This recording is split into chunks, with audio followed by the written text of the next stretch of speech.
My question is about China. While both the US and Chinese leaders are trying to have a summit meeting in the near future, the Russian and Chinese navies carried out joint exercises in the Sea of Japan, including anti-submarine drills.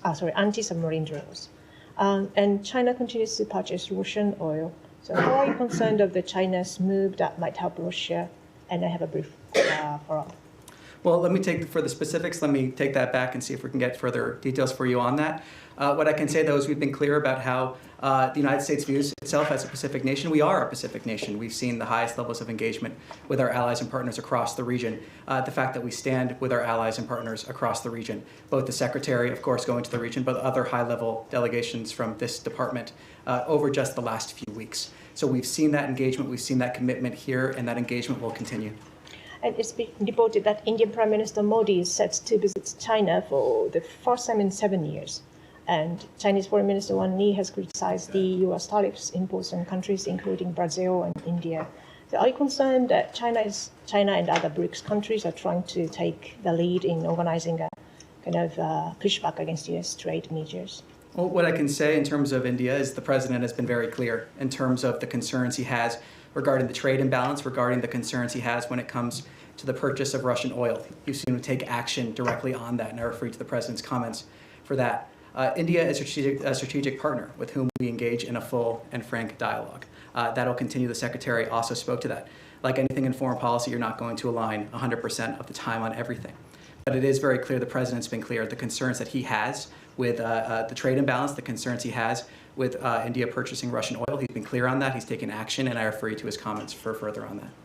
I wanted to follow up on my colleague's question about India, because I understand we've certainly heard, as you mentioned, the president's frustration and upset about India purchasing Russian oil, but we've seen a longer-term tension, it seems, rising in U.S.-India relationship. We saw Indian officials back in May who were upset about the president talking publicly about a role in having brokered a ceasefire between India and Pakistan. We saw the meeting with the Prime Minister of India that was supposed to take place at the G7 in June canceled because the president had to leave early to return to Washington, and now this tension over tariffs. Is there a concern from this department or the secretary about an overall worsening in the relationship with India and the potential for India to be turning more to China and away from the U.S. at a time when the U.S. looks to India, has been looking for many years to India as a partner?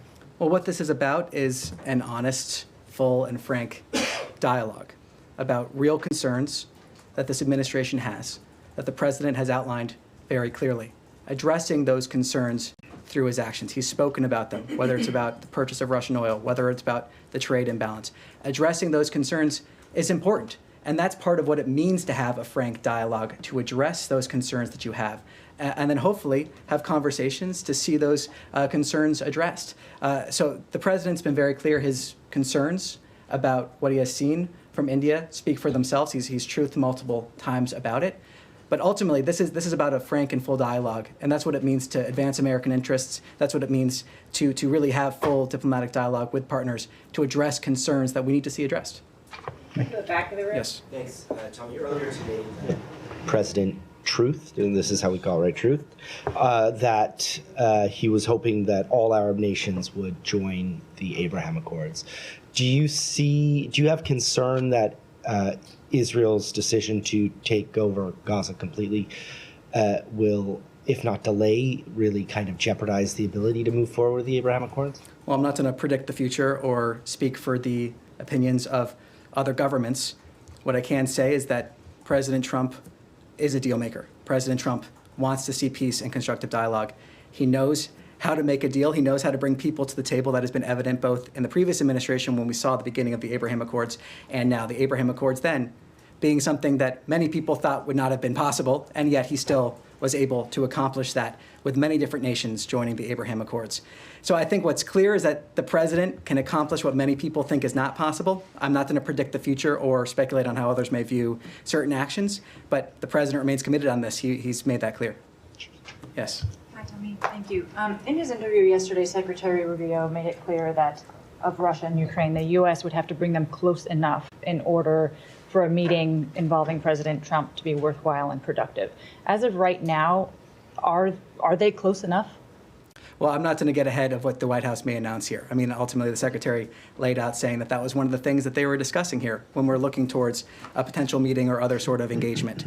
So I will leave that to the White House or the President to decide when that happens and take his lead here. And it is a credit to his leadership that we've seen the engagement we have seen, the parties come to the table when they have come to the table, and the further engagement to try to pursue peace here. Assuming they are not close enough and there is no ceasefire in place by tomorrow, which was the previously stated deadline in order to forestall sanctions by the U.S., are sanctions going to be imposed tomorrow, either secondary or any other sort? A lot of speculation involved there. I'm not going to speculate from here. It was a pretty hard deadline by the president, and administration officials had indicated they were expected to be put in place. Well, as you said, assuming, that's kind of where I draw the line in terms of speculation. Yeah. I'll refer to the White House to speak more to the president and defer to the president. I want to get ahead of him, but not going to speculate from here. One last finer point question. Secretary also in this interview indicated that Special Envoy Witkoff heard from the Russians about what they were asking for in order to bring an end to the war. Did they put any concessions on the table?